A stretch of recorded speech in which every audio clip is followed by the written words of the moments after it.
اس programme کے اخراجات جو اسمر منسٹریز کے دوست اور پارٹنرز ادا کرتے ہیں۔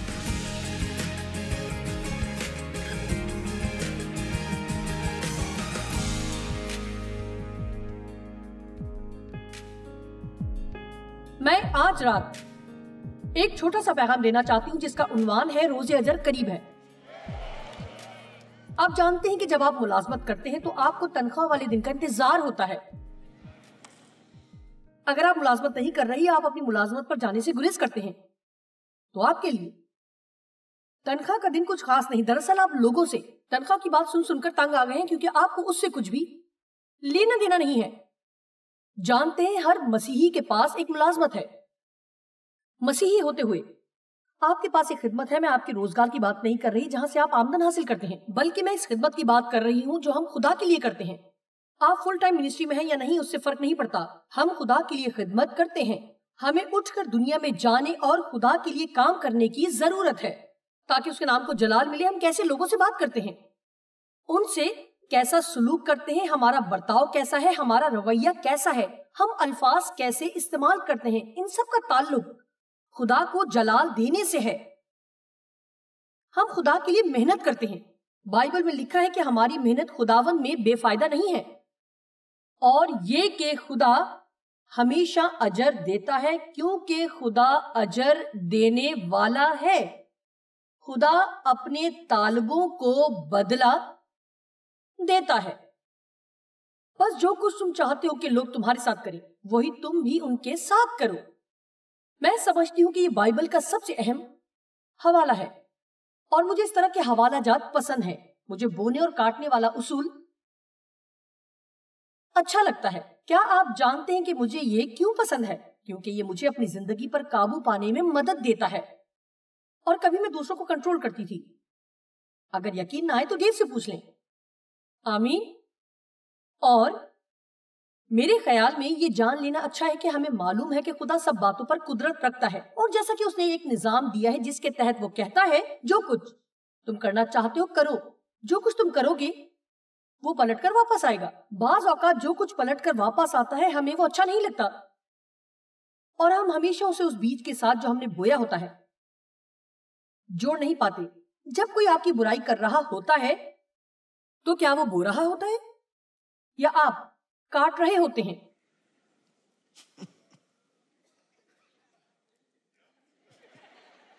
دیکھیے، یہ اتنی مشکل بات نہیں ہے۔ کیا آپ بو رہے ہیں، وہ بو رہے ہیں، یا آپ کاٹ رہے ہیں؟ جو کچھ تم چاہتے ہو کہ لوگ تمہارے ساتھ کریں، وہی تم بھی ان کے ساتھ کرو۔ آپ جانتے ہیں بائبل جسم اور روح سے متعلق بات کرتی ہے۔ ہم روح ہے لیکن ہمارا جسم بھی ہے، اور ہمیں اسے خدا کی مدد سے اور پاک روح کے وسیلوں سے تابع رکھنا ہے۔ اور اس کا مطلب ہے اگرچہ ہم جسم رکھتے ہیں لیکن ہمیں روح میں چلنا ہے۔ بائبل میں لکھا ہے روح کے موافق چلو تو جسم کی خواہش کو ہرگز پورا نہ کرو گے۔ سارا دن ہم ہر روز اپنی پوری زندگی انتخاب کرتے رہتے ہیں۔ ہم یہ سوچتے رہتے ہیں کہ ہمیں جسم کی خواہشات کو پورا کرنا ہے یا روح کی پیروی کرنا ہے۔ میں نے جسم اور روح سے متعلق بڑی دلچسپ بات سیکھی ہے۔ جسم ایک جواری ہے۔ جسم کہتا ہے کہ میں سمجھوتا کروں گا اور غلط کام بھی کروں گا، اور مجھے امید ہے کہ میں اس سے نمٹ لوں گا۔ میں یہ چاکلیٹ سے بھرا ڈبہ کھا لوں اور امید رکھوں کہ میرا وزن نہیں بڑھے گا۔ میرا خیال ہے میں دعا کروں گی کہ میرا ذرا سا بھی وزن نہ بڑھے۔ اس کا انحصار اس پر ہے کہ میں کس قدر روحانی ہوں۔ بعض اوقات اگر آپ روحانی ہیں تو آپ سوچتے ہیں کہ آپ ہر چیز کے لیے دعا کر سکتے ہیں۔ میں اپنی کمائی سے زیادہ پیسے خرچ کروں گی اور امید رکھوں کہ خدا پیسوں کے معاملے میں اپنی موزانہ قدرت ظاہر کرے۔ لہٰذا جسم اس کے ساتھ جوا کھیلے گا، غلط کام کرے گا اور امید کرے گا کہ سب ٹھیک ہو جائے گا۔ لیکن روح ایک سرمایہ کار ہے۔ جب آپ سرمایہ کاری کرتے ہیں تو اس کا مطلب ہوتا ہے کہ آپ پیشگی قیمت ادا کر رہے ہیں۔ آپ کو یہ معلوم نہیں ہوتا کہ اس پر منافع لگنے میں ابھی اور وقت کتنا لگے گا اور اس منافع کے حصے کب آنا شروع ہوں گے، لیکن آپ وہ قربانی پیشگی ادا کر دیتے ہیں اس اجر کے لیے جس کے بارے میں آپ کو یقین ہوتا ہے کہ وہ بعد میں اس سے منسلک ہو جائے گا۔ اب میں یہاں پر یہ بات آپ سب لوگوں کے لیے کر رہی ہوں، عام طور پر سب کے لیے کر رہی ہوں۔ کیا آپ اپنی زندگی میں ایک جواری بننا چاہیں گے یا ایک سرمایہ کار؟ میں کسی جوا خانے میں جا کر تاش پر جوا کھیلنے کی بات نہیں کر رہی، میں یہ بات کر رہی ہوں کہ کیا آپ ایسا کرنا چاہیں گے؟ کیا آپ سمجھوتا کریں گے؟ کیا آپ کو معلوم ہے سمجھوتا کیا ہوتا ہے؟ ہم واقعی نہیں سمجھتے کہ سمجھوتا کرنا کس قدر خطرناک ہے۔ سمجھوتے کا صرف ایک مطلب ہے کہ آپ کسی ایسی چیز کو تسلیم کر لیں جسے آپ جانتے ہیں کہ وہ درست نہیں، چاہے وہ کیسی ہی کیوں نہ ہو، چھوٹی یا بڑی، وہ پھر بھی سمجھوتا ہی ہے۔ آپ کسی ایسی بات کے لیے گر جائیں جو آپ جانتے ہو کہ وہ درست نہیں۔ لومڑی کے بچے جو پاکستان کو برباد کرتے ہیں، میں اس حوالے سے بہت متاثر ہوں۔ متی 7 باب کی 12ویں آیت، بس جو کچھ تم چاہتے ہو کہ لوگ تمہارے ساتھ کریں وہی تم بھی ان کے ساتھ کرو، کیونکہ توریت اور نبیوں کی تعلیم یہی ہے۔ مجھے یہ سوچ کر خوشی ہوتی کہ اگر مجھے اور دوست چاہیے تو مجھے صرف یہ کرنا ہے کہ اور محبت دکھانی ہے۔ اگر میں چاہتی ہوں کہ میرے پیسے میں برکت ہو تو مجھے زیادہ سخاوت کرنا ہوگی۔ مجھے یہ سوچنا پسند ہے کہ میں اپنے حالات اور اپنی مشکلات سے متعلق کچھ کر سکتی ہوں۔ میرا مطلب ہے مجھے دعا کرنا اچھا لگتا ہے۔ ہم خدا کے ساتھ شراکت دار ہیں۔ ہم یہ نہیں کر سکتے کہ صرف دعا کرتے رہیں اور باقی سب کام اس پر چھوڑ کر آرام سے بیٹھ جائیں۔ دراصل مجھے پتا چلا کہ جب میں خدا سے زیادہ اور زیادہ دعا کرتی ہوں تو وہ مجھے کچھ کرنے کے لیے دے دیتا ہے۔ آمین۔ جب میں اپنے لیے دعا کرتی ہوں تو قوت حاصل کرنے کے لیے دعا کرتی ہوں۔ 2015 کے شروع میں نے اپنی ڈائری میں لکھا، خدا مجھے اور قوت کی ضرورت ہے۔ اور کیا آپ جانتے ہیں اس نے مجھے کیا دیا؟ ہر روز 5 میل پیدل چلا کر۔ خیر، مجھے قوت ملی اور وہ میرے چاروں طرف سے دکھائی دیتی تھی۔ لیکن اکثر ایسا ہوتا ہے کہ ہم خدا سے دعا تو کرتے ہیں کہ وہ ہمارے لیے کچھ کرے، جبکہ ہم خود کچھ نہیں کرتے، اور پھر اس طرح سے کام نہیں ہوتا۔ لکھا ہے جو کچھ آپ نے بویا ہے وہی کاٹو گے۔ اب آپ جانتے ہیں اگر ہم اس کا مثبت پہلو دیکھیں تو ہر کوئی اس کلام سے خوش ہے، لیکن اس کا ایک اور پہلو بھی ہے جس کی ہم زیادہ پرواہ نہیں کرتے کہ اس پر بھی ایک نظر ڈالیں، اور وہ یہ ہے کہ اگر میں لوگوں سے نفرت کروں اور ان کو ذلیل کروں، ان سے متعلق گھٹیا باتیں کروں، اور میں لوگوں پر مہربان نہ ہوں تو بدلے میں مجھے کیا ملے گا؟ کوئی مجھے پسند نہیں کرے گا۔ اگر میں شادی شدہ ہوں اور میں ہیرا پھیری کروں، شوہر کو کنٹرول کرنے کی کوشش کروں اور ہر وقت منہ بنائے رہوں، تو شادی شدہ زندگی خراب ہوگی اور چیزیں میرے مطابق نہیں ہوں گی۔ میں کچھ بھی نہیں کر پاؤں گی۔ آپ لوگ بہت خاموش ہیں، پتہ نہیں کیوں۔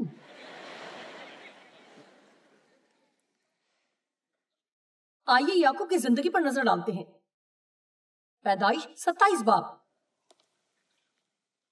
اس میں سے چند آیات ہی پڑھوں گی، باقی سب چھوڑ دوں گی کیونکہ اس کی 36 آیات ہیں اور ان سب آیتوں کو پڑھنے کا وقت میرے پاس نہیں ہے، لیکن آپ اسے بہت جلد سمجھ جائیں گے۔ آپ میں سے کتنے یعقوب کی کہانی سے واقف ہیں اور کتنے اس کہانی کو نہیں جانتے لیکن آپ اسے سیکھنا چاہتے ہیں؟ ٹھیک ہے، سنیے، پہلی آیت سے شروع کریں گے۔ جب اسحاق ضعیف ہو گیا اور اس کی آنکھیں ایسی دھندلا گئیں کہ اسے دکھائی نہ دیتا تھا تو اس نے اپنے بڑے بیٹے عیسو کو بلایا اور کہا، اے میرے بیٹے۔ اس نے کہا، میں حاضر ہوں۔ تب اس نے کہا، دیکھ میں تو ضعیف ہو گیا اور مجھے اپنی موت کا دن معلوم نہیں، سو اب تو ذرا اپنا ہتھیار، اپنا ترکش اور اپنی کمان لے کر جنگل کو نکل جا اور میرے لیے شکار مار لا اور میری حسب پسند لذیذ کھانا میرے لیے تیار کر کے میرے آگے لے آ، تاکہ میں کھاؤں اور اپنے مرنے سے پہلے دل سے تجھے پہلوٹے کو دعا دوں۔ ہم آج کے دور میں تو اس سے متعلق زیادہ نہیں جانتے، لیکن پرانے عہد نامے میں پہلوٹا ہونے کی ان کے نزدیک بہت قدر و قیمت تھی۔ یہ برکت کی دعا ہوتی تھی جو باپ اپنے پہلوٹے بیٹے کے لیے کرتا تھا تاکہ وہ زندگی میں بابرکت اور خوشحال ہو، اسے وراثت میں دگنا حصہ ملتا تھا۔ اور یہ چیز اتنی مضبوط اور قوت والی تھی کہ ایک بار جب دعا دے دی جاتی تو وہ واپس نہیں کی جا سکتی تھی۔ جی، عیسو پہلوٹا تھا لیکن اس کا ایک بھائی یعقوب بھی تھا، اور جیسا کہ آپ جانتے جب ان کی پیدائش کا وقت آیا، چونکہ وہ جڑواں تھے تو یعقوب نے عیسو کی ایڑی کو مضبوطی سے پکڑ رکھا تھا اور وہ ہمیشہ سے اس کوشش میں تھا کہ اپنے بھائی سے آگے نکلے۔ اور ربکا جو لڑکوں کی ماں تھی یعقوب سے پیار کرتی تھی، لہٰذا جب اس نے اپنے شوہر اسحاق کو عیسو سے یہ کہتے ہوئے سنا کہ جا اور میرے لیے کھانا تیار کر کے میں تجھے پہلوٹا ہونے کی برکت دوں. تو اس نے نہ چاہا کہ وہ برکت لے. وہ چاہتی تھی کہ برکت یعقوب کو ملے. لہٰذا اس نے ایک منصوبہ بنایا تاکہ یعقوب کو عیسو بنا کر برکت کے لیے پیش کرے. وہ اس حد تک چلی گئی. میرا مطلب ہے کہ عیسو کے جسم پر بال ہی بال تھے اور یعقوب کے بدن پر بال نہیں تھے. اور اس نے یہاں تک کیا کہ اس کے بازوؤں اور اس کی گردن پہ بکری کے بچوں کی کھالیں لگا دی تاکہ جب اس کا باپ اسے برکت دینے کے لیے چھوئے وہ سمجھے کہ یہ عیسو ہی ہے. اب دیکھیے اسحاق کو شک ہوا یا نہیں، لیکن جب یعقوب اس کے پاس آیا تو اس نے کہا تم کون ہو؟ میں نہیں جانتی کہ یہ پرکھ کی روح تھی یا کیا تھا، لیکن اس نے اسے چھوا اور اسے محسوس کیا. اس پر پورا ایک پیغام دیا جا سکتا ہے. اس نے اس کو محسوس کیا اور اپنے محسوسات کی پیروی کی. اس طرح کی چیز ہمیں مشکل میں ڈال سکتی ہے. میں جس قدر عمر میں بڑھ رہی ہوں میں اتنا ہی پرکھ یا جاننے سے متعلق سیکھ رہی ہوں، بھلے ہی میرے ذہن کے لیے قابل فہم ہو یا نہ ہو. ہمیں سیکھنے کا یہ ایک الہی طریقہ ہے اور ہمیں اس معاملے میں بہت زیادہ محتاط رہنے کی ضرورت ہے. اور اگر کبھی دنیا میں محتاط رہنے کا وقت تھا تو وہ اب ہے، کیونکہ آج ابلیس کی دھوکے بازی اپنی انتہا پر ہے.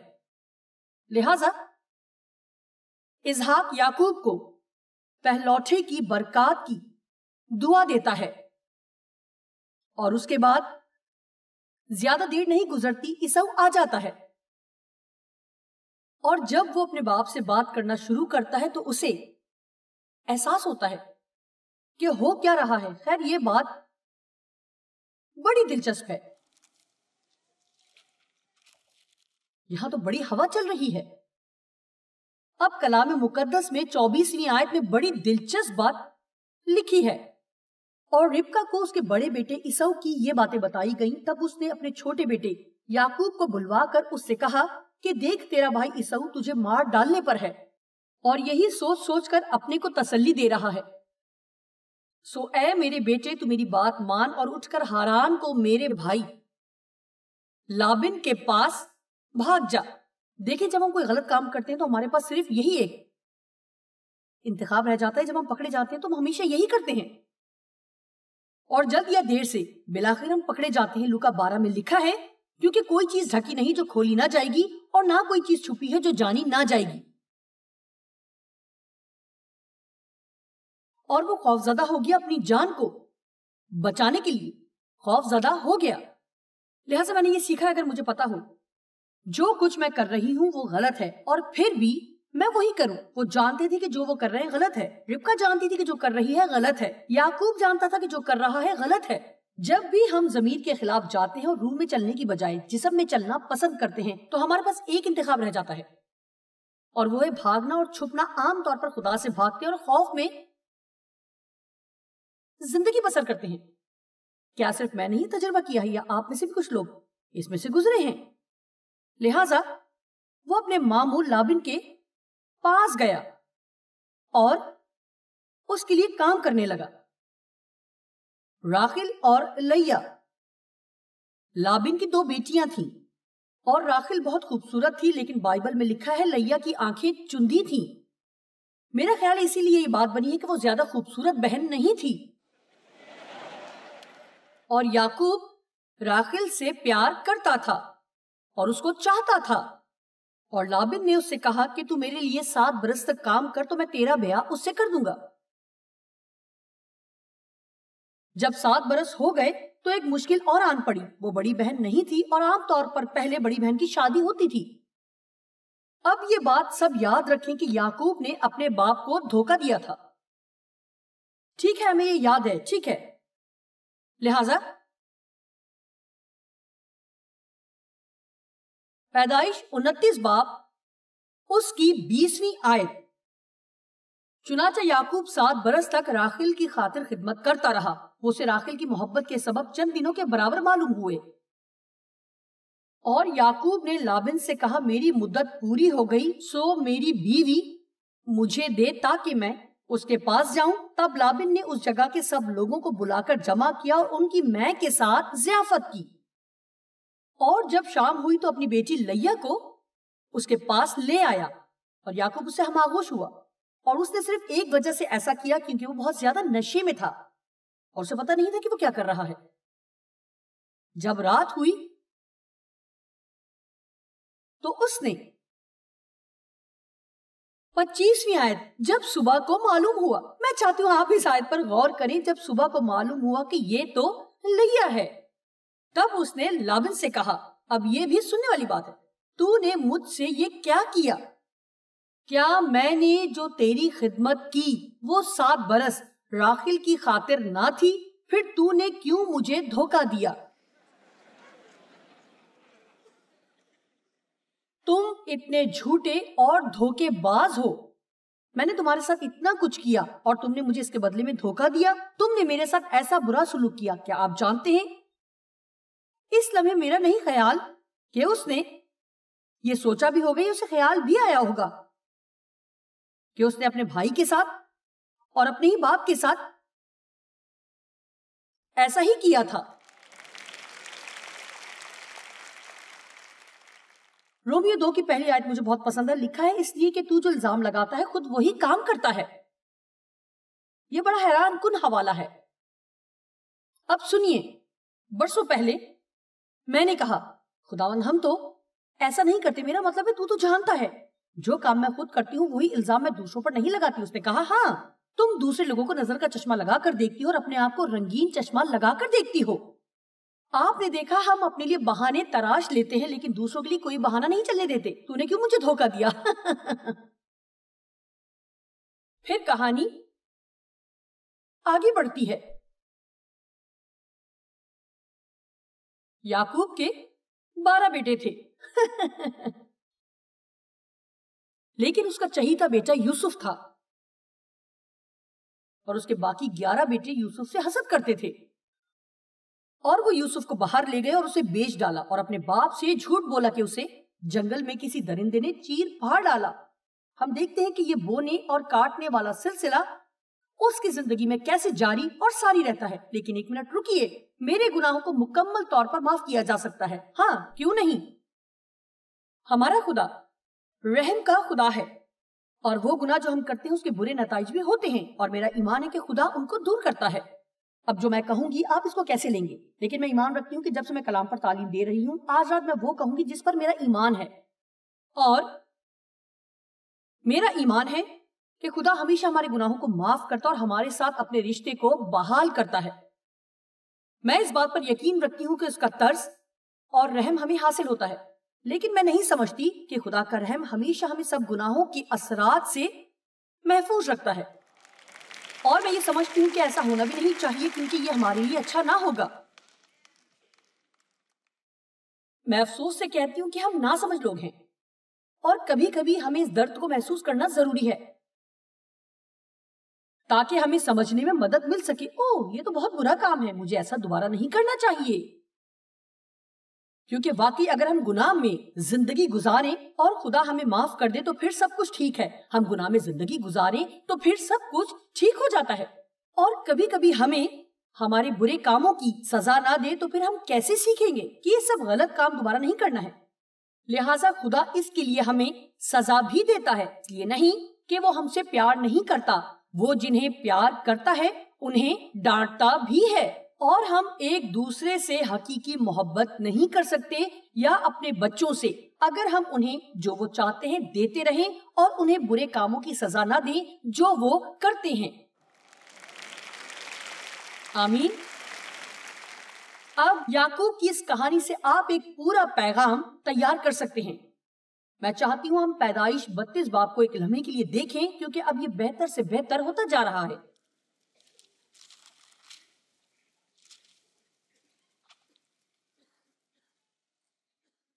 لہٰذا پیدائش 32 باب مطلب بہت کچھ واقع ہو چکا ہے، وہ بہت برسوں تک زندہ رہا اور پھر خوفناک دن آن پہنچا۔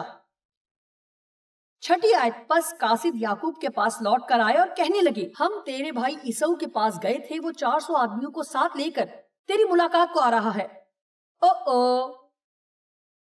حساب کا وقت آن پہنچا۔ دراصل عیسو کا ارادہ ایسا نہ تھا، وہ تو اپنے بھائی کے ساتھ